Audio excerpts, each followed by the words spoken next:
Le Seigneur Jésus, durant toute sa vie, fut gouverné par la parole de Dieu.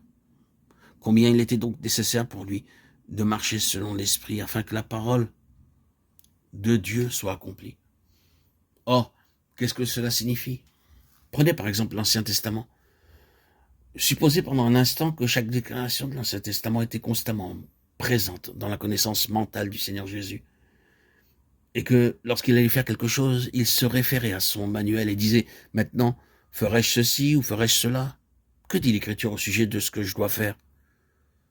Cependant, chaque partie de l'Écriture contrôlait sa vie. Et dans un certain sens, il était responsable de tout ce qui s'y trouve. Tout s'appliquait à lui. Mais il ne retenait pas toutes les Écritures dans sa tête, ni même les emporter dans un livre, ni non plus se référer à sa mémoire ou à son manuel pour sa conduite, ses paroles, ses actes, ses expériences, pour ce qu'il permettait, ce qu'il ne permettait pas, pour ce qu'il faisait, ce qu'il ne faisait pas. Bien que la parole de Dieu l'accompagnât dans toute sa richesse, qu'il eut une grande connaissance des Écritures, et cela devient parfaitement clair en lisant ces paroles, ce n'est pas de cette manière que la parole de Dieu le gouvernait. Comme s'il devait se rappeler les Écritures en chaque occasion et agir en conséquence. Il se mouvait dans l'esprit de vie, et ainsi il se mouvait selon la parole de Dieu. Quand cela était nécessaire, l'esprit de vie ramenait la parole de Dieu à sa mémoire, et il était à même de l'utiliser. Combien il l'utilisa? Mais mis à part une citation de l'Écriture et un souvenir présent d'un passage particulier qui gouvernait un incident donné, l'esprit se mouvait accompagné de la vie en relation avec la parole de Dieu. Il était gouverné par la parole de Dieu, de sorte que même alors qu'en tant qu'homme, il était impuissant sur la croix, incapable de faire quoi que ce soit, il est dit de ces conditions même, afin que l'Écriture soit accomplie. En outre, il est rapporté que lorsqu'il fut mort sur la croix, et qu'ils vinrent pour rompre les jambes des crucifiés, le trouvant déjà mort, ils ne lui rompirent pas les jambes, afin que l'Écriture soit accomplie. Aucun de ses os ne sera brisé. Jean 19, 36.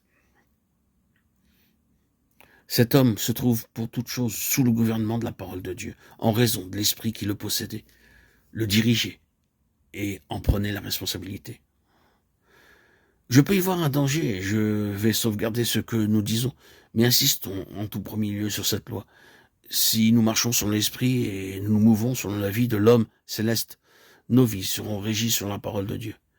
Quelquefois, nous ne connaîtrons pas l'écriture qui s'applique à un moment donné, mais nous saurons que quelque chose se passe. Nous saurons que sur ce point, nous avons été arrêtés net. C'était comme si quelque chose disait au-dedans de nous. Ce n'est pas juste. Tu devras corriger cette affirmation. Il y a en cela une faille et tu devrais la rectifier.